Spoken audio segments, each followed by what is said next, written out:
Olá pessoal, na aula de hoje, em continuidade ao curso de Direito das Coisas, Direitos Reais, vamos falar sobre hipoteca. Nós faremos a análise de alguns dispositivos previstos no Código Civil acerca desse assunto, ok? Vamos lá.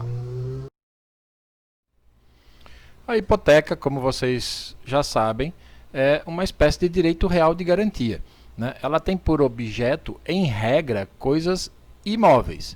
Digo em regra porque a lei permite que alguns bens móveis também sejam objeto de hipoteca, né? Então a lei entende que existem bens que, embora não sejam imóveis, são hipotecáveis. De qualquer maneira, a hipoteca então é um direito real de garantia que grava uma coisa imóvel, né? Ou uma coisa que a lei permite ser hipotecada, né? Pertencente ao devedor ou a terceiro, né? Não há transmissão de posse ao credor, né? E esse direito real de garantia consistente na hipoteca confere ao credor o direito de promover a sua alienação judicial, né? De promover a venda judicial do bem dado em garantia, né? E com isso ele se paga, né? Ele tem preferência no pagamento, claro, se o devedor for inadimplente. O artigo 473 do Código Civil, ele estabelece, ele traz um rol daquilo que pode ser objeto de hipoteca, né? E começa dizendo lá no inciso 1 que podem ser objeto de hipoteca os imóveis e os acessórios dos imóveis conjuntamente com eles. Então, observem que é possível os bens imóveis, como não podia deixar de ser, né, podem ser objeto de hipoteca, e é possível que os acessórios de um bem imóvel sejam hipotecados conjuntamente com ele, né? Vocês também já sabem que o bem imóvel não é só o solo, né? Na verdade, é também tudo aquilo que se incorporar ao solo, seja natural ou artificialmente, né? Conforme disposto lá na parte geral do Código Civil, no artigo 79, né? Então, a hipoteca pode, esse ônus real pode abranger árvores, frutos pendentes, fontes, nascentes, tudo que tiver incorporado ao solo, né? Sementes, as safras, né? Até aquilo que o proprietário mantém intencionalmente, por exemplo, empregado numa exploração industrial, né, do imóvel, máquinas, instrumentos, né, as benfeitorias, né? É importante lembrar que enquanto estiverem instalados no imóvel, todos os acessórios são considerados imóveis também, né? E portanto podem ser hipotecados juntamente com o bem principal, né? Agora, se vierem a ser separados do solo, aí neste caso são considerados móveis e portanto não são mais suscetíveis de hipoteca, ok? Os incisos 2 e 3 do artigo 473, quando mencionam o domínio direto e o domínio útil, estão tratando da enfiteuse, né? A enfiteuse foi proibida, né? A celebração de novas enfiteuses e de subenfiteuses foi proibida no novo Código Civil, está lá no artigo 2038 do Código Civil, mas as enfiteuses celebradas anteriormente, né, continuam valendo, né, seguindo sob as regras do Código Civil de 1916.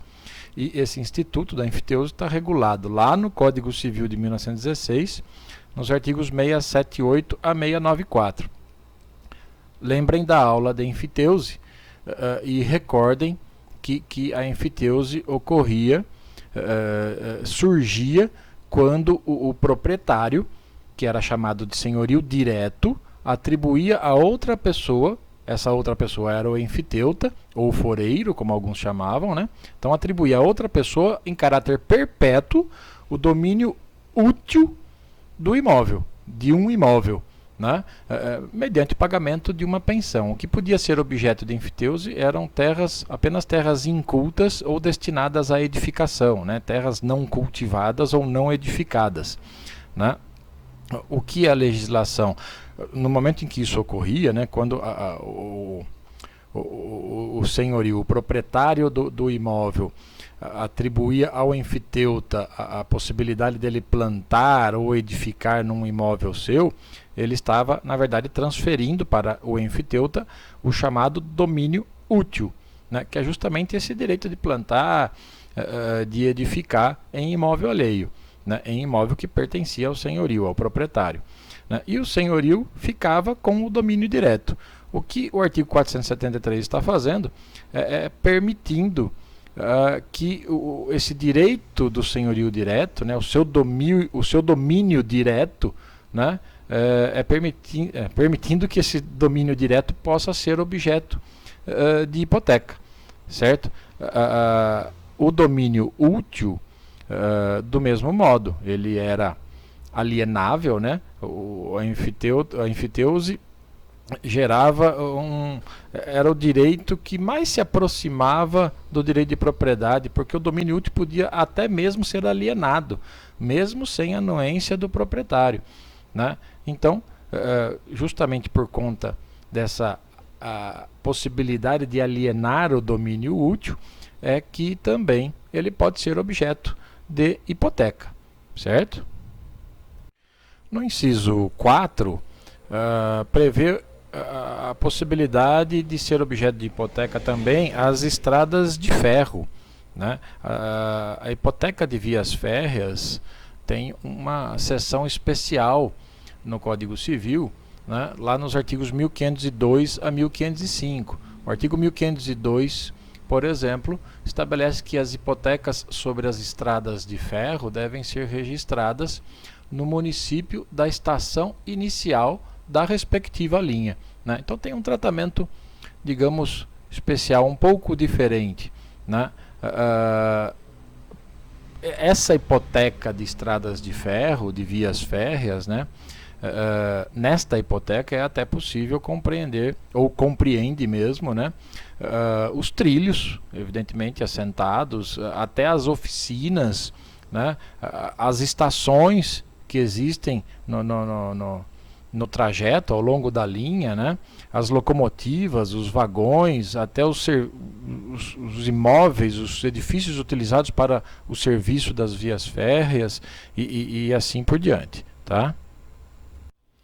O inciso 5 permite que os recursos naturais mencionados no artigo 1230 também possam ser objeto de hipoteca, independentemente do solo onde se acham, né? E assim está dito, aliás, esse inciso 5, lembrando lá do artigo 1230, ele está se referindo aí às jazidas, né? As minas, pedreiras, certo? Então, outros recursos minerais, potenciais de energia hidráulica, né? E repito, independentemente do solo onde se acham. E por que isso? Porque são propriedades distintas do solo, né? São pertencentes à União, né? Lembrando o que diz o parágrafo único do 1230, que o proprietário do solo ele pode explorar os recursos minerais que tenham emprego imediato na construção civil, né? Desde que não submetidos à transformação industrial, obedecido o disposto em lei especial, né? Então, também há algumas regras específicas neste caso, né? As minas, por exemplo, para que sejam hipotecadas, dependem de concessão, né? Enfim, podem ser objeto de hipoteca também esses recursos minerais previstos no artigo 1230 do Código Civil. Os navios também podem ser objeto de hipoteca, conforme diz o inciso 6, embora sejam bens móveis por sua natureza, né, no sentido literal e técnico da palavra, né? Os navios, a hipoteca dos navios é regida por lei especial, né? Trata-se da Lei 7.652 de 88, que é a lei que dispõe sobre o registro da propriedade marítima, né? Ela estabelece, por exemplo, lá no artigo 12 dessa lei, né, que o registro da hipoteca sobre navio, né, sobre embarcações brasileiras, deve ser feito no Tribunal Marítimo, sob pena de não valer contra terceiros, né? Essa hipoteca pode inclusive incidir sobre navios em construção, né? Essa hipoteca também pode ser constituída em favor do construtor do navio ou de quem está financiando a construção, né? Mesmo em fase de construção, certo? O inciso 7 prevê a possibilidade de hipoteca sobre as aeronaves, que também são bens móveis por sua natureza, né, no sentido da palavra, né? A hipoteca sobre as aeronaves também é regida por lei especial. Trata-se da Lei 7.565 de 86. Essa lei ela dispõe sobre o Código Brasileiro da Aeronáutica, né? Código Brasileiro de Aeronáutica, né? E também tem regras especiais para a hipoteca de aeronaves, né? Estabelece, por exemplo, lá no artigo 138, que podem ser objeto de hipoteca as aeronaves, os motores delas, né, partes e acessórios de aeronaves, e também, neste caso da aeronave, inclusive aquelas em construção, né? O registro, a inscrição deve ocorrer no Registro Aeronáutico Brasileiro, né? E até tem, evidentemente, que existem semelhanças com a hipoteca convencional decorrente das regras do Código Civil, né? O Código Brasileiro de Aeronáutica estabelece, por exemplo, que só aquele que pode alienar a aeronave é que poderá hipotecá-la, ou seja, somente o proprietário, né? E somente a aeronave que pode ser alienada poderá ser dada em hipoteca, ou seja, somente bem que seja alienável, né? Ela se constitui, repito, a hipoteca, né, pela inscrição do contrato no Registro Aeronáutico Brasileiro. Isso está lá nos artigos 138 e seguintes da Lei 7.565 de 86. Os três últimos incisos, 8, 9 e 10, foram inseridos nesse artigo 1473 do Código Civil, foram incluídos pela Lei 11.481 de 2007, e diz respeito no inciso 8º, que pode ser objeto de hipoteca o direito de uso especial para fins de moradia. Esse direito de concessão de uso especial para fins de moradia, ele se aplica a bens públicos, a imóveis públicos, né? Inclusive terrenos de marinha, né? A Lei 9.636 de 98, lá no seu artigo 22A, prevê que a concessão de uso especial para fins de moradia, né, justamente esse direito que pode ser hipotecado, aplica-se às áreas de propriedade da União, inclusive terrenos de marinha, né? E ela é conferida aos possuidores ou ocupantes que preencherem os requisitos estabelecidos na medida provisória 2220 de 2001.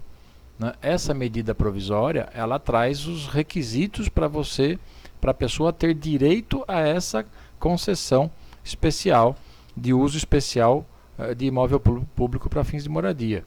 A título de exemplo, logo no artigo 1º desta medida provisória, diz que aquele que até 22 de dezembro de 2006 possuiu como seu por 5 anos, ininterruptamente e sem oposição, um imóvel público de até 250 metros quadrados em área urbana, né, e que utilize para sua moradia ou de sua família, tem o direito à concessão de uso especial para fins de moradia, né? Então, não se transfere a propriedade, se transfere a posse, né? Essa mesma medida provisória estabelece em outro artigo que esse direito de concessão de uso especial para fins de moradia é transferível, tanto por ato inter vivos como por ato causa-mortes, né? Justamente por ser transferível, alienável, né, é que é possível também hipotecá-lo, né? Aliás, essa lei que eu mencionei, a 11.481 de 2007, lá no seu artigo 13, diz que a concessão de uso especial para fins de moradia, aí a previsão do inciso 8º, né, a concessão de direito real de uso, que está mencionada no inciso 9 do 1473, e o direito de superfície, que está no inciso 10, podem ser objeto de garantia real, assegurada sua aceitação pelos agentes financeiros no âmbito do sistema financeiro de habitação. Então, assegurou a aceitação desses bens, né, desses direitos, pelo sistema financeiro de habitação, a aceitação como bem, como direito objeto de hipoteca, né? O inciso 9 trata do direito real de uso, né? E esse direito real de uso, como eu já disse, esse inciso 9 também foi acrescentado pela lei 11.481 de 2007, né? Ele também tem previsão naquelas outras leis que eu mencionei, né? E se trata aí, na verdade, também envolve tanto imóvel público quanto particular, neste caso, né? Mas se trata do direito real de uso resolúvel, né, de terreno público ou particular, né? Os parágrafos desse artigo 1473, que não estão transcritos aí na tela, né? O parágrafo 2º determina que esse direito real de uso, né, essa hipoteca, essa garantia fica limitada à duração da concessão do direito real de uso, né, se ele foi transferido por tempo determinado. E também, como eu já disse, a hipoteca tem a sua aceitação garantida, assegurada pelos agentes financeiros no âmbito do sistema financeiro de habitação, conforme o artigo 13 da Lei 11.481, que eu já mencionei, né? Enfim, são direitos que podem ser objeto de hipoteca, justamente por serem transferíveis, né? E esses direitos do inciso 8 e 9 não se confundem com o direito real de uso previsto num capítulo do Código Civil que nós já estudamos em aulas anteriores, né? E por fim, a propriedade fiduciária também pode ser objeto de hipoteca. Ela está regulada ao direito real de superfície nos artigos 1369 a 1377, né? E é possível também que essa propriedade superficiária, como diz o inciso 10, seja objeto de hipoteca, né? A hipoteca também, neste caso, tem que se limitar, tem que ter a sua duração limitada, né, ao direito de superfície, né, se ele foi concedido por período determinado, como diz o parágrafo 2º desse artigo 1473. E também tem a sua aceitação, né, essa hipoteca tem a sua aceitação garantida, assegurada pelo Sistema Financeiro de Habitação, conforme mencionado na Lei 11.481 de 2007, né, lá no artigo 13.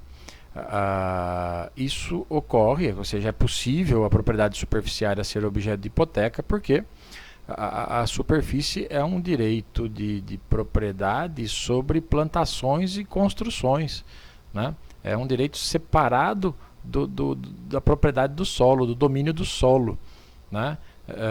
Constitui podemos dizer assim, um direito real de construir ou plantar em terreno de outra pessoa, né? Como nós já vimos na aula específica sobre o direito real de superfície. Diz o artigo 1474 do Código Civil que a hipoteca abrange todas as accessões, melhoramentos ou construções do imóvel. Diz ainda que subsistem os ônus reais constituídos e registrados anteriormente à hipoteca sobre o mesmo imóvel. Então, observem que a hipoteca ela engloba todas as accessões naturais ou artificiais, né? Lembram das naturais, as ilhas, aluvião, avulsão, e assim também todas as accessões artificiais, melhoramentos, construções, as plantações feitas no imóvel, né? Tudo aquilo que se incorporar permanentemente ao imóvel, né? A garantia da hipoteca não recai apenas sobre o solo, né? É isso que está dizendo o artigo. Ela é estendida a todos os objetos que são acrescidos ao imóvel, ou que aumentam o imóvel, né? Repito, tudo aquilo que se incorpora permanentemente ao imóvel, né? Sementes lançadas na terra, as construções e edifícios, como eu já disse, plantações, né? Obras que porventura sejam feitas no imóvel ainda que seja para enfeitar o imóvel, para a comodidade, né? para a reparação do imóvel, para a segurança, né? Tudo aquilo que não puder ser separado do imóvel sem que haja destruição ou dano na estrutura, né? É incorporado ao imóvel e é também objeto de hipoteca. O mesmo artigo diz que os ônus reais constituídos e registrados anteriormente à hipoteca sobre o mesmo imóvel continuam subsistindo, continuam valendo, né? A hipoteca, o direito real de hipoteca surge somente com o registro, né? Sem o registro do contrato de hipoteca, do instrumento, não há que se falar em direito real, né? O que existe é apenas um direito, uma relação obrigacional entre as partes, né? O registro é que faz surgir o direito real com as suas características, direito de sequela, oposição erga omnes, etc., né? Pode acontecer antes de se registrar a hipoteca, já ter na matrícula do imóvel lá, ou sobre o mesmo imóvel, outro direito real, né? Um usufruto, uma anticrese, uma servidão predial, né? Então, os titulares desses outros direitos reais, né, registrados anteriormente à hipoteca, né, eles têm direito de preferência sobre o credor hipotecário, né? É isso que está dizendo, que está estabelecendo esse artigo 1474. Esses outros direitos reais continuam subsistindo. O artigo 1475 estabelece que é nula a cláusula que proíbe ao proprietário alienar imóvel hipotecado. Ao mesmo tempo, diz que pode convencionar-se que vencerá o crédito hipotecário se o imóvel for alienado. Então percebam que o devedor ele pode alienar o bem hipotecado. Por que e tinha que ser assim mesmo, né? Até porque quando o proprietário do imóvel dá o seu bem em hipoteca, né, ele não deixa de ser proprietário e ele continua tendo o ius disponendi, né, o direito de dispor, de alienar, né? E é por isso que é possível ao proprietário do imóvel alienar, ao proprietário alienar o imóvel hipotecado, né? Aliás, o credor hipotecário, né, nenhum prejuízo sofre com isso, né? Lembrem do direito de sequela, que é uma das características típicas dos direitos reais, né? O direito real ele segue o imóvel, neste caso ele se gruda ao imóvel e não à pessoa, né? E o credor pode buscar o bem, o imóvel, em poder de quem ele estiver, né? Pode executar, pode promover a venda judicial, né? Enfim, o credor não é prejudicado com a transferência do imóvel, com a alienação do imóvel, né? A hipoteca é um direito real de garantia, como já dissemos, né? E esse direito real de garantia, ele dá ao titular dele o direito de sequela, né? Que significa que ele pode seguir a coisa em poder de todo e qualquer detentor ou possuidor. A eficácia do direito real de garantia é erga omnes, ou seja, em relação a todos, né?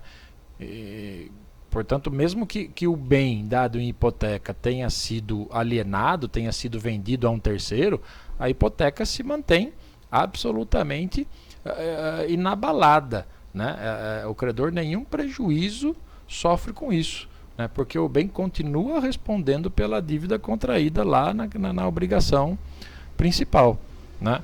O parágrafo único, por sua vez, do 1475, diz que é possível as partes acordarem que o crédito hipotecário se vencerá, né? Será vencido, antecipadamente vencido, se o imóvel for alienado, né?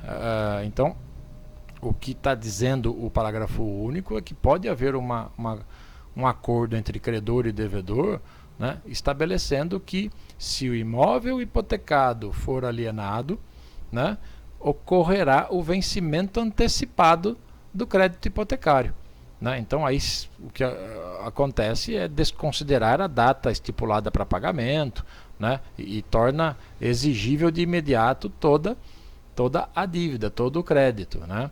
É mais uma hipótese de vencimento antecipado da dívida, acrescentada pelo artigo 1475, parágrafo único, dentre aquelas que já vimos quando analisamos as disposições gerais sobre os direitos reais de garantia, né?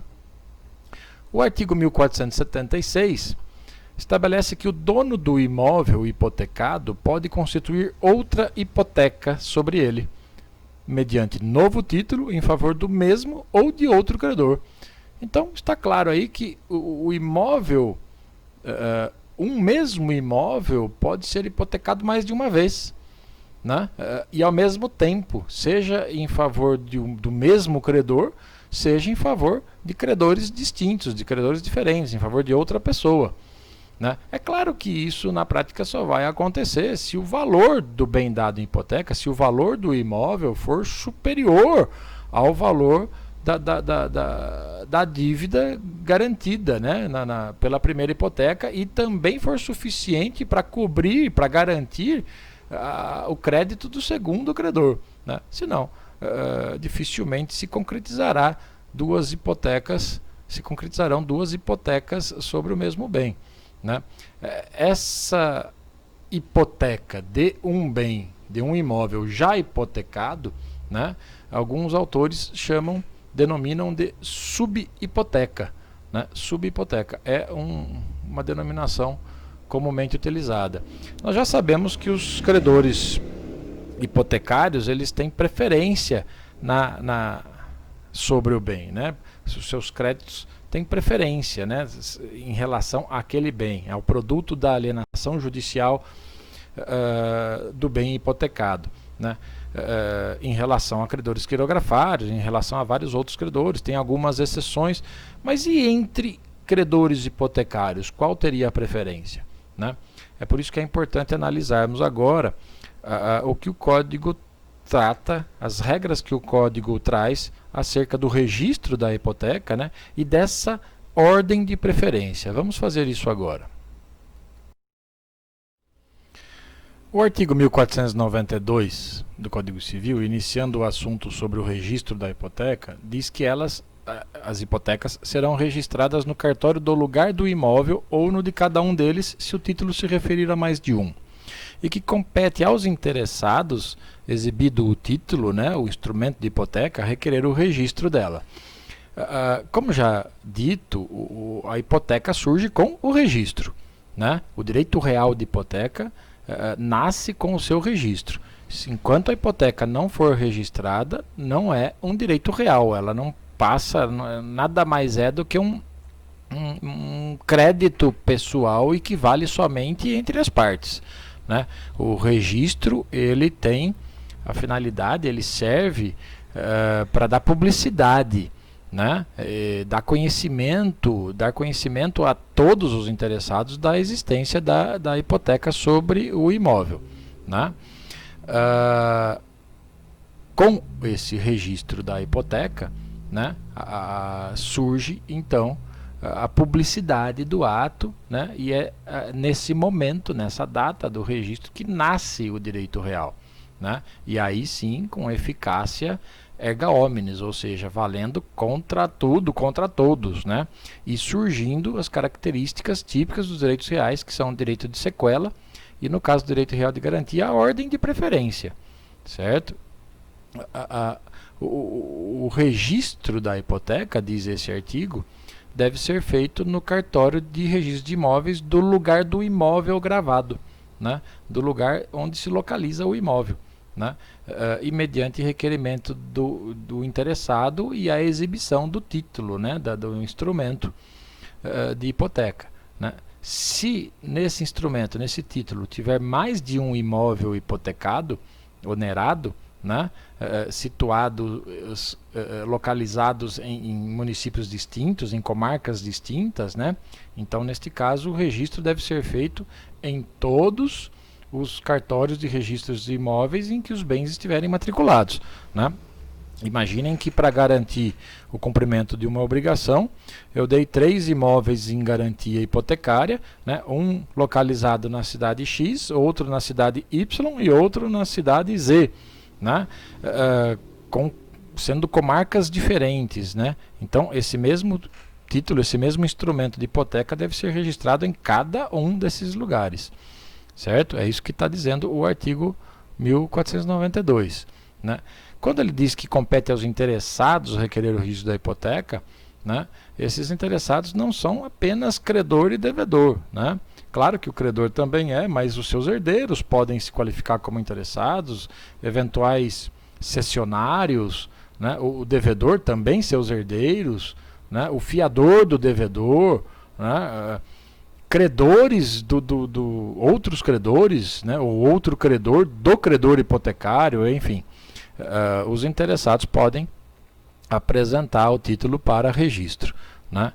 O artigo 1493 estabelece que os registros e averbações seguirão a ordem em que forem requeridas, verificando-se esta ordem, né, pela da sua numeração sucessiva no protocolo. O número de ordem determina a prioridade e esta a preferência entre as hipotecas. Então, os títulos apresentados, né, são anotados num protocolo, né, na ordem cronológica de entrada, né? Esses registros e as averbações devem seguir a ordem em que forem requeridos, né? E essa ordem é verificada, é apurada justamente pela numeração no protocolo, né, que é uma numeração sucessiva no protocolo. Quando você entrega o título, você recebe um protocolo disso, e esse protocolo tem um número, né? É esse número que verifica essa ordem, né? Esse número de ordem, aliás, como diz o artigo, estabelece a prioridade do título hipotecário, né? Se dois instrumentos de hipoteca forem apresentados, né, para registro, né, versando sobre o mesmo imóvel, né, o registro retroage ao momento da prenotação, ao momento em que foi entregue, pré-notado, anotado e dado um número de protocolo para ele, né? E a prioridade é assegurada àquele que apresentou primeiro para registro, né? É por isso que a ordem de preferência, quando houver aí um conflito, uma colisão de direitos reais, ela vem da prioridade do registro, certo? E é justamente por isso que o artigo seguinte, por cautela, né, ele estabelece que não serão registrados, está lá no artigo 1494, né, não serão registradas no mesmo dia duas hipotecas, né, ou uma hipoteca e outro direito real qualquer sobre o mesmo imóvel, em favor de pessoas diversas, né? Então, nestes casos, evita-se a confusão, né? Para evitar uma confusão de qual tem prioridade, né? Evita-se o registro, impede-se, na verdade, o registro de duas hipotecas, ou de uma hipoteca e outro direito real, sobre o mesmo imóvel, em favor de pessoas diversas no mesmo dia. A não ser, né, que, como diz o 1494, né, a não ser que as escrituras, que sejam do mesmo dia, indiquem a hora em que foram lavradas, né? É raro isso acontecer, né? Então, na prática, não se registram duas hipotecas sobre um mesmo imóvel, num mesmo dia, né, em favor de pessoas diversas. O registro da hipoteca, então, permite que se estabeleça entre vários credores hipotecários a prioridade entre eles, né? O primeiro que registrar a hipoteca tem o direito de executar o imóvel antes dos outros, certo?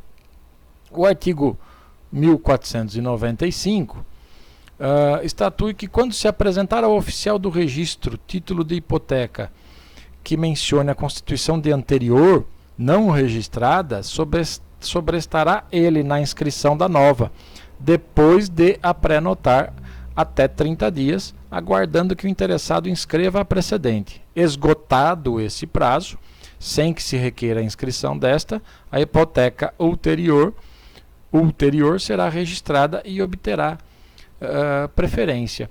Então, o que está dizendo aí é que se antes de se registrar uma hipoteca surgir uma segunda, né, então imagine que você deu um imóvel em hipoteca para alguém e deu esse mesmo imóvel em hipoteca para uma outra pessoa, né, fazendo constar nessa segunda hipoteca, nessa escritura da segunda hipoteca, que já havia uma anterior. Se o segundo credor hipotecário levar a registro primeiro, né, o oficial do cartório, ele, antes de registrar, ele tem que ler, evidentemente, um instrumento, né, a escritura, e ele vai perceber lá que já tem uma hipoteca. É obrigação dele, como diz o artigo 1495, sobrestar, ou seja, suspender o registro da segunda hipoteca por 30 dias. Né? Ele vai prenotar a segunda hipoteca, ou seja, ele vai receber, dar um número de protocolo, etc., né? Mas ele não irá registrá-la, porque nesta segunda escritura há uma menção expressa da existência de uma primeira, que ainda não foi registrada, né? Então, o oficial do cartório, ciente disso, e estará realmente ciente, porque a escritura da segunda hipoteca menciona expressamente que houve a constituição de uma hipoteca anterior, que ainda não foi registrada. Então, ciente disso, ele não registra a segunda. Ele suspende o registro da segunda hipoteca por 30 dias. Né? E por que faz isso? Para aguardar que algum interessado promova, efetue o registro da primeira hipoteca. Se passado esse prazo, a primeira hipoteca não foi registrada, né, a segunda, aí sim ele registra a segunda e a segunda passa a ter preferência. Então, se a primeira hipoteca não for apresentada para registro ou for apresentada fora desse prazo de 30 dias, né, ela perde a prioridade, mesmo tendo sido anterior à primeira, né, e a segunda passa a ser registrada como primeira, ou seja, passa a ter prioridade sobre a primeira hipoteca, certo? O Código Civil contém previsões que possibilitam a remissão hipotecária. A remissão hipotecária, também chamada por alguns de resgate da hipoteca, né, nada mais é do que o direito que a lei confere a certas pessoas de liberar o imóvel gravado, de liberar o imóvel da hipoteca, né? Mediante pagamento da quantia devida, né? E essa pessoa, esse terceiro, pode fazer isso independentemente da anuência do credor hipotecário, né? Então, isso é que é remissão hipotecária ou resgate da hipoteca. Veja o que diz o artigo 478 do Código Civil. Se o devedor da obrigação garantida pela primeira hipoteca não se oferecer no vencimento para pagá-la, o credor da segunda pode promover-lhe a extinção, consignando a importância e citando o primeiro credor para recebê-la e o devedor para pagá-la. Se este não pagar, o segundo credor, efetuando o pagamento, se subrogará nos direitos da hipoteca anterior, sem prejuízo dos que lhe competirem contra o devedor comum. Então, imaginem um imóvel dado em hipoteca para dois credores diferentes. Então, existe uma primeira hipoteca e uma segunda hipoteca. Esse artigo, a primeira com prioridade em relação à segunda, né? Este artigo está permitindo que o credor da segunda hipoteca libere o imóvel da primeira hipoteca, né? E traz as regras para isso. Então, o credor da segunda hipoteca, né, ou, como alguns falam, credor subhipotecário, né, ele pode pagar a primeira hipoteca lá no seu vencimento, né, se o próprio devedor não se oferecer para fazê-lo. E como que ele faz isso? Ele vai consignar em juízo a importância da dívida, né, o valor da dívida, né, e vai citar o credor anterior, o credor da primeira hipoteca, né, para receber esse valor, e o próprio devedor para pagar, né. Se o credor, se o devedor não efetuar o pagamento, né, ele se subroga, né, nos direitos, como ele já depositou o valor, né, já consignou, ele se subroga nos direitos da hipoteca anterior, né? Então é como se ele livrasse o bem da primeira hipoteca, né, e todos os direitos do primeiro credor hipotecário passam a ser agora do segundo credor hipotecário. O primeiro credor hipotecário prejuízo nenhum sofreu, porque ele recebeu o valor da dívida, né? Só que os seus direitos, então, como ele já recebeu o valor da dívida, né, os seus direitos são repassados para o segundo credor hipotecário. E tudo isso sem prejuízo dos outros direitos que o segundo credor tem, né, em relação ao devedor referente à sua própria hipoteca, à sua segunda hipoteca, né? Então, essa é uma hipótese de remissão hipotecária, ou seja, esse é um dos meios de liberar o imóvel de uma hipoteca, né? E o segundo credor pode fazer isso, o segundo credor hipotecário, né, mesmo sem a anuência do primeiro credor hipotecário. Até porque o primeiro credor não vai sofrer prejuízo nenhum, ele vai receber o valor do seu crédito, né? Se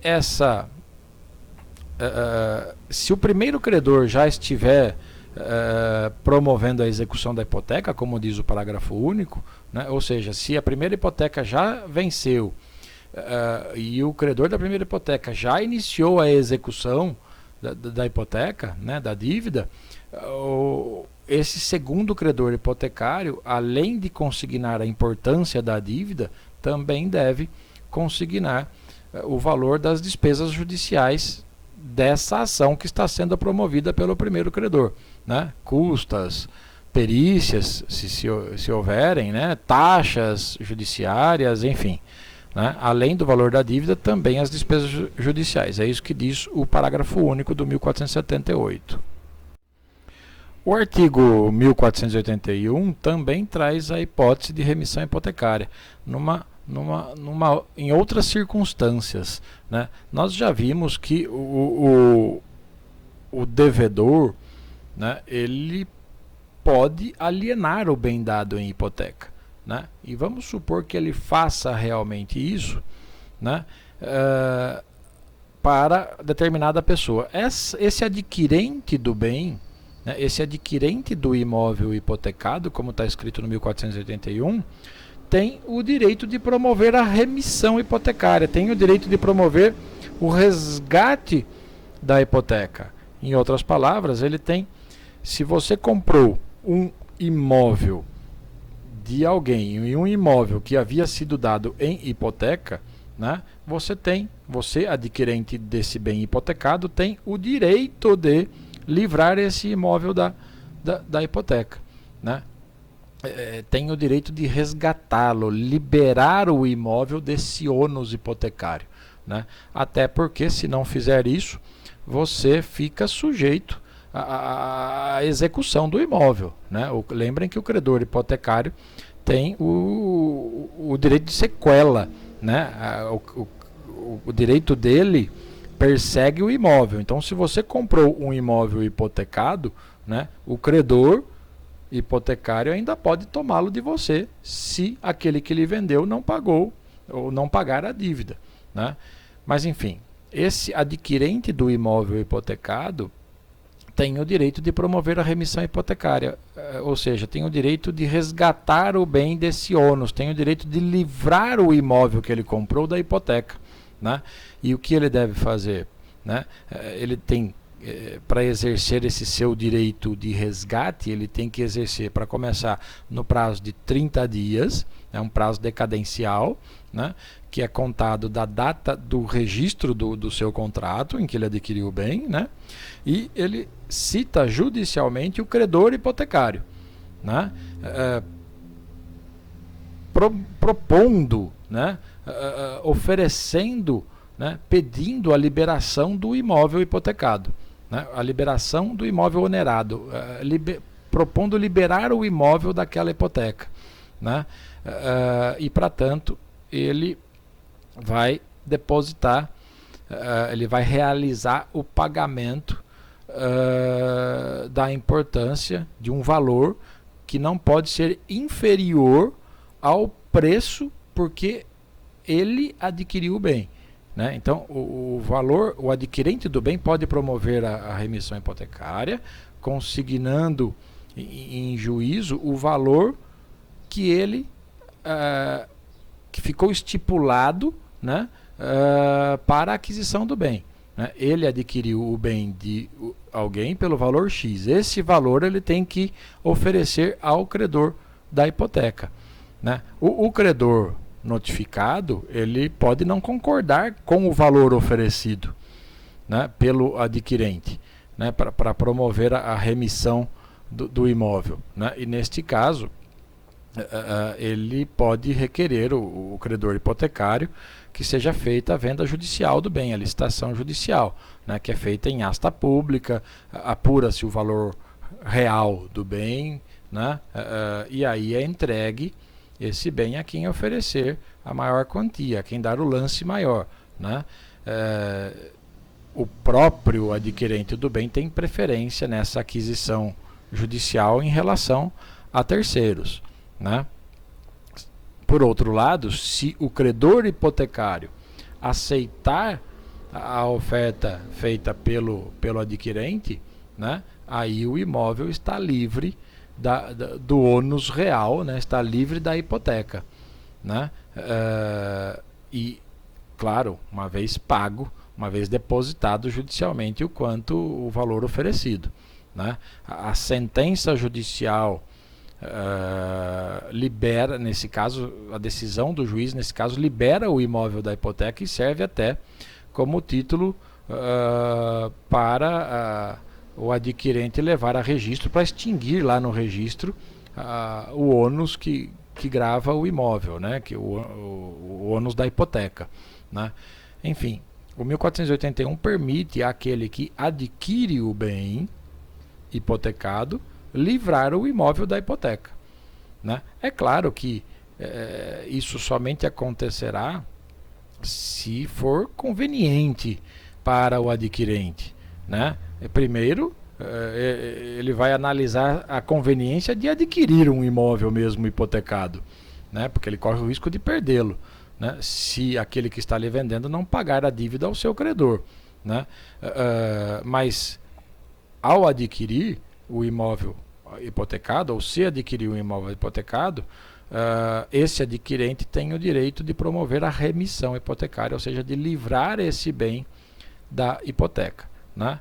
Uma observação, lá no parágrafo 2º do artigo 1481, fala-se, utiliza-se a palavra remissão com 2 S's, né? O que está equivocado. Remissão com 2 S's significa perdão, né? E quando na verdade nós estamos aí no parágrafo 2º, ou nesse artigo todo, tratando da remissão com C cedilha, ou seja, da liberação do imóvel da hipoteca, do ônus real que o grava, certo?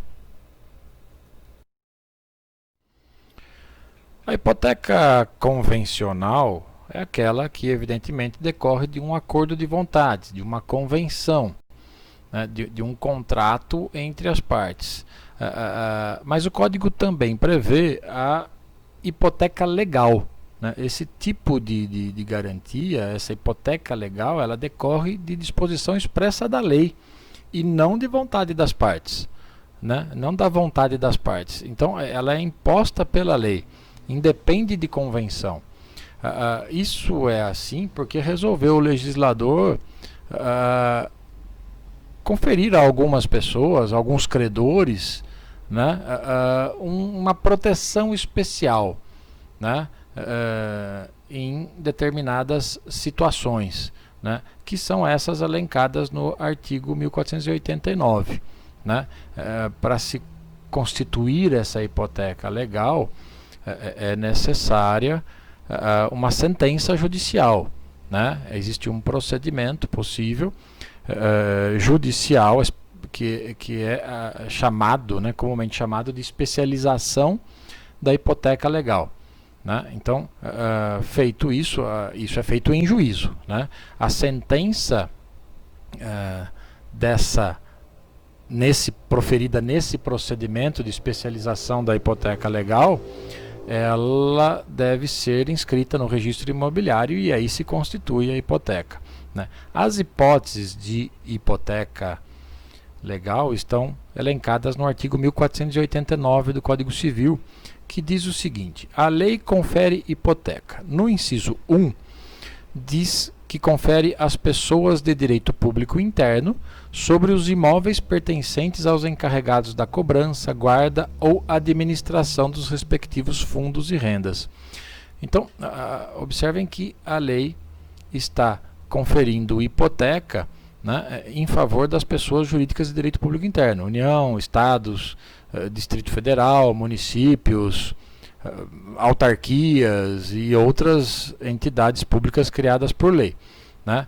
E confere hipoteca para eles sobre os imóveis que pertencem aos encarregados da cobrança, guarda ou administração dos respectivos fundos e rendas. Em outras palavras, esse inciso 1 está se referindo a administradores, né, a tesoureiros, a coletores, aos prepostos. Né?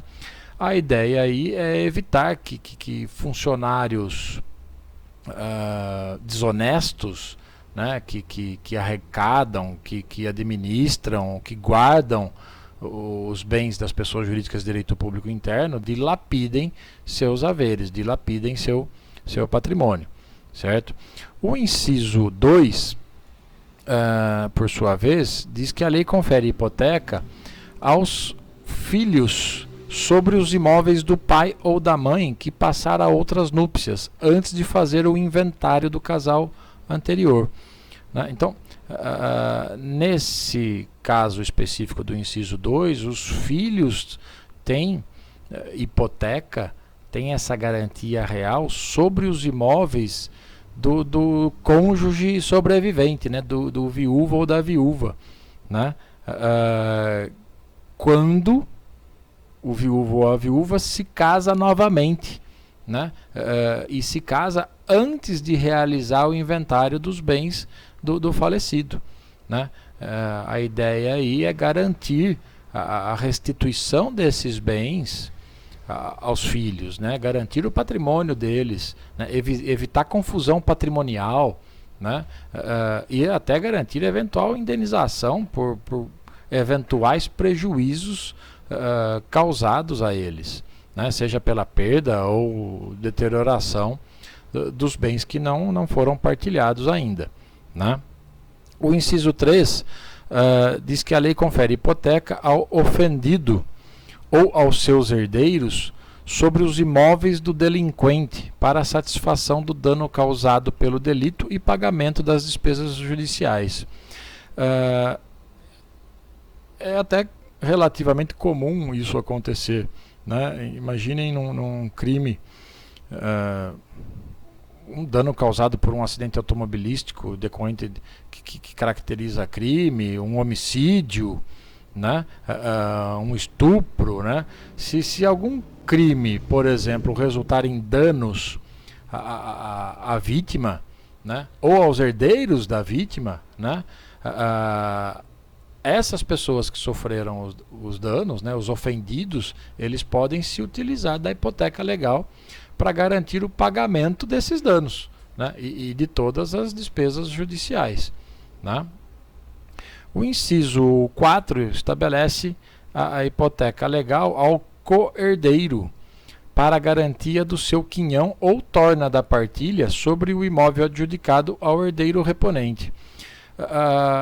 Então a lei também confere aí, neste caso, hipoteca legal quando um imóvel é adjudicado a apenas um herdeiro, né? Então imagine que alguém faleceu, tem vários herdeiros e o determinado bem imóvel é adjudicado a apenas um herdeiro, que se compromete a repor em dinheiro, né, a parte que pertence aos demais co-herdeiros, né? A hipoteca legal surge justamente para garantir esse pagamento, essa reposição em dinheiro, né? O imóvel que foi adjudicado, que foi entregue a apenas um herdeiro, fica vinculado, fica hipotecado, fica vinculado como garantia real, certo? E por fim, o inciso 5 confere hipoteca legal ao credor sobre o imóvel arrematado para garantia do pagamento do restante do preço da arrematação, né?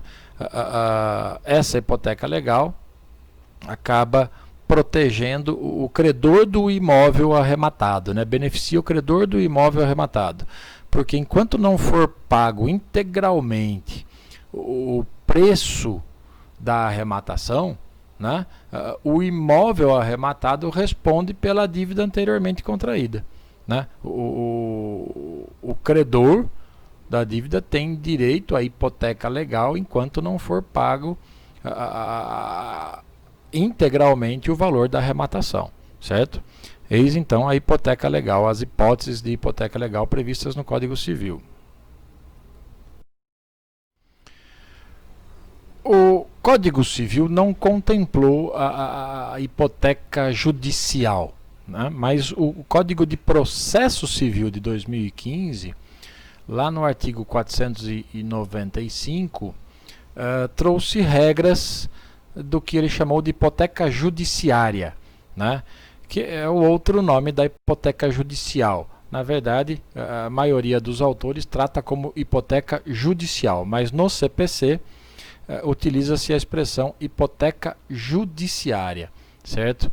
A hipoteca judiciária, percebe-se pela leitura do 495 e desses dois primeiros parágrafos, o objetivo dela é dar efetividade a uma decisão judicial, né, que impõe a condenação, né, que impõe uma condenação ao pagamento de uma prestação em dinheiro, né? É tratada lá no CPC como um efeito anexo da decisão judicial que tem cunho condenatório, né? E essa hipoteca judicial ou judiciária, como diz o CPC, ela se produz automaticamente, né? Aliás, ela não ficou restrita apenas às decisões, né, que condenam o réu ao pagamento de prestação consistente em dinheiro, né? Mas também aquelas em que, como diz lá o caput do 495 do CPC, né, aquelas que determinam a pedido do credor, né, ou diante de uma impossibilidade do cumprimento da decisão, né, a conversão em prestação em dinheiro, né, de uma prestação que originariamente seria uma obrigação de fazer, ou de não fazer, ou de dar alguma coisa, né. A hipoteca judiciária não deixa de ser uma subespécie de hipoteca legal, né? Alguns autores sustentam isso, até porque ela decorre da lei, né? A hipoteca convencional, como falamos, é constituída mediante acordo de vontades. A hipoteca legal é a que resulta da lei. E a judicial ou judiciária quando decorre de uma decisão judicial condenatória, né? Mas ela está prevista na lei e então alguns chamam de subespécie de hipoteca legal, né? A hipoteca judicial e sustentam que se trata de uma hipoteca, de uma subespécie de hipoteca legal, justamente porque ela se produz automaticamente, né? Então somente pelo fato de ter sido proferida uma decisão que se encaixa aí nas hipóteses do artigo 495, né? Aliás, é importante destacar que o caput do artigo 495 ele se refere a réu, né? A decisão que condenar o réu ao pagamento de prestação consistente. Só que a hipoteca judicial também pode recair no patrimônio do autor, né? Desde que ele seja o vencido na ação. Por exemplo, tendo sido condenado ao pagamento de honorários advocatícios, né?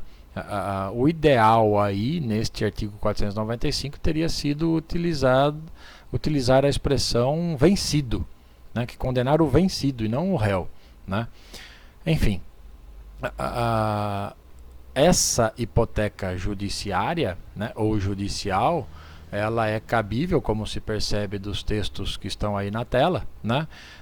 Mesmo que a condenação seja ilíquida, né? Mesmo que existam bens arrestados para garantia do mesmo crédito, né? E até mesmo se for cabível a execução provisória da decisão, né? E ainda, né, como estabelece aí o parágrafo 1º, ainda que a decisão ainda seja impugnável, né, por recurso com efeito suspensivo, certo? Essa hipoteca judiciária também deve ser levada a registro no cartório de registro de imóveis, né, porque é aí que se assegura o direito de preferência, com base na anterioridade do registro e também se assegura o direito de sequela, né? Nos termos aí do parágrafo 2º do artigo 495, né, basta ao credor apresentar cópia da decisão judicial perante o cartório de registro de imóveis para que se proceda ao registro da hipoteca judiciária, né? Enfim, existem mais detalhes, mas que eu vou relegar para o curso de Direito Processual Civil, né? Eis então algumas regras acerca da hipoteca judiciária ou judicial prevista no Código de Processo Civil de 2015. Voltemos à análise do Código Civil, que traz no seu artigo 1499 as hipóteses de extinção da hipoteca. Então, diz lá esse artigo que a hipoteca extingue-se pela extinção da obrigação principal. Ora, já percebemos e já dissemos em aulas anteriores que a hipoteca, o direito real de garantia, é um direito acessório, né? O principal é a dívida aí, né? Então, o direito real de garantia é uma relação, a hipoteca é uma relação jurídica acessória, né? Que segue a sorte do principal, né? Se desaparece a dívida, né? Evidentemente cessa a garantia real, extingue-se a hipoteca, né? Também extingue-se a hipoteca pelo perecimento da coisa, né? A destruição total da coisa dada em hipoteca, em garantia, faz extinguir a hipoteca, até porque perde-se o objeto, né? Agora, se essa extinção, se esse perecimento for parcial, né, a hipoteca continua existindo naquilo que sobrou, no remanescente, né? É possível até ao credor, como vimos lá na introdução aos direitos reais de garantia, pedir reforço, pedir ao devedor um reforço da garantia, né, sob pena de vencimento antecipado da dívida. Também vimos, aliás, ainda sobre isso, lá na introdução aos direitos reais de garantia, que se o bem dado em garantia, neste caso, se o bem hipotecado for destruído em razão de culpa de terceiro, né, e esse terceiro vier a pagar uma indenização, né, o direito do credor hipotecário se subroga no valor dessa indenização. O mesmo ocorre em se tratando de indenização vindo de uma seguradora, no caso de o bem hipotecado estiver no seguro, né? E ainda no mesmo sentido, se o bem for desapropriado, né? Se o bem hipotecado for desapropriado, a subrogação ocorre na quantia paga pelo poder público, pelo expropriante, né? O inciso 3 diz que a hipoteca extingue-se pela resolução da propriedade. A resolução da propriedade, pode ser que o devedor tenha a propriedade resolúvel, né, que é aquela sujeita a uma condição resolutiva ou a um termo, né, e no caso de o devedor perder a propriedade por conta, por exemplo, do acontecimento futuro incerto, né, extinta também estará a garantia real, né? Lembrem, por exemplo, do curso de direito contratual do pacto de retrovenda, né? O pacto de retrovenda é aquele em que é uma cláusula que pode ser colocada em contratos de compra e venda de bem imóvel, na qual, ou através da qual, aquele que está vendendo se reserva o direito de comprar de volta, né? Num prazo máximo de 3 anos. Pode ser inferior, mas a lei fixa um prazo máximo de 3 anos. Isso está lá no artigo 505 e seguintes do Código Civil. Aquele que está adquirindo um imóvel com cláusula de retrovenda, ele está adquirindo uma propriedade irresolúvel, que pode se resolver, pode se extinguir, né, se, por exemplo, aquele que lhe vendeu resolver exercer o seu direito de retrato, exigir a recompra do imóvel, né? Então, aquele que adquiriu, ele é proprietário, ele pode até vender, ele pode até dar em hipoteca o imóvel, né? Mas a propriedade dele é resolúvel. Se a propriedade se resolver, como diz o inciso 3, todos os direitos reais concedidos na sua pendência também se resolverão. Ou seja, se a propriedade daquele que adquiriu o imóvel com cláusula de retrovenda for extinta, porque aquele que vendeu para ele exigiu a recompra, né, e esse imóvel que ele comprou estava dado em hipoteca para um credor, essa hipoteca também se extingue, tá? Também se extingue a hipoteca pela renúncia do credor, né? A renúncia é um ato unilateral, né, em que se abre mão do direito real de garantia, né? Atenção que se abre mão aí da garantia, né, e não do crédito, certo? É a renúncia do credor em relação ao direito real, não ao crédito. Se ele renunciar ao crédito, né, se ele abrir mão do crédito, perdoar a dívida, estaremos lá na hipótese do inciso 1, que é a extinção da obrigação principal, também implica na extinção do direito acessório, que é o direito real de garantia, né? Essa renúncia, vale ressaltar aí que ela se refere, ela é possível na hipoteca convencional, né? Naquelas hipóteses de hipoteca legal, aí não, certo? Aí seria irrenunciável, é um entendimento com o qual eu concordo, principalmente no que diz respeito às rendas, aos valores, né, ou a hipoteca legal conferida ao poder público, tá? Também se extingue a hipoteca pela remissão, né? Nós já vimos isso né? E já explicamos a remissão hipotecária, que é o resgate do bem gravado, do bem onerado, né? É aquele direito concedido a algumas pessoas de livrar um bem da hipoteca, independentemente da anuência do credor, né? Do credor hipotecário. Então, o resgate, essa remissão hipotecária feita pelo segundo credor hipotecário, como vimos, ou pelo terceiro adquirente do imóvel hipotecado, ela implica na liberação do imóvel da hipoteca, né? E, portanto, evidentemente, na extinção dessa garantia, na extinção do direito real de garantia. Por fim, aponta o artigo 1499 que a hipoteca extingue-se pela arrematação ou adjudicação.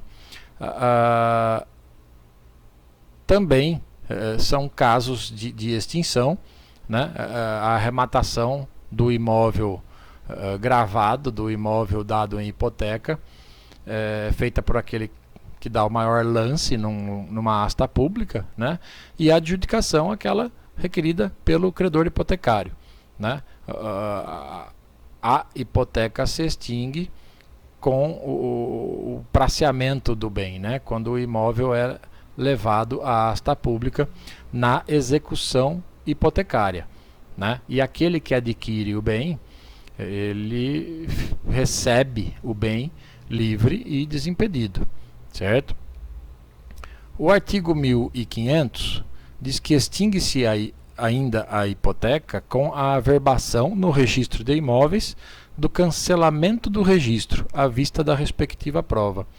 A extinção da hipoteca, ela só produz efeitos em relação a terceiros após a averbação do cancelamento lá no registro imobiliário, né? Então, é necessário proceder a esse cancelamento do registro, né? Porque é somente a partir daí que essa extinção terá eficácia erga omnes, né? Somente depois de averbada lá no registro respectivo é que ela passa, é que se dá publicidade, e a extinção também passa a valer em relação a terceiros, né? O registro da hipoteca é cancelado, né? Mediante a apresentação da prova, como diz aí o 1500, né? Da ocorrência de uma dessas causas extintivas que analisamos, ou evidentemente da quitação, né, que também é uma causa extintiva que está lá no inciso 1 do 1499, certo? O artigo 1501 estabelece que não extinguirá a hipoteca devidamente registrada a arrematação ou adjudicação sem que tenham sido notificados judicialmente os respectivos credores hipotecários, que não forem de qualquer modo partes na execução. Então, é possível que o imóvel hipotecado tenha sido penhorado por um outro credor, né? E neste caso não será válido nenhuma asta pública, nenhum leilão, né? Sem que o credor hipotecário seja notificado, né? A hipoteca registrada, ela não se extingue pela arrematação ou adjudicação, repito, sem essa notificação judicial do credor hipotecário, né, que não for parte na execução, certo? É isso que está dizendo o artigo 1501. A arrematação que extingue a hipoteca, gente, é aquela promovida pelo credor hipotecário, né? Ou, se não foi promovida por ele, né, foi promovida por um outro credor, mas com a sua anuência, né? Mas para isso ele precisa ser notificado, né? Ou mesmo não tendo anuência, ele foi notificado e não se manifestou, se manteve inerte, né? Então aí também pode se extinguir, tá ok?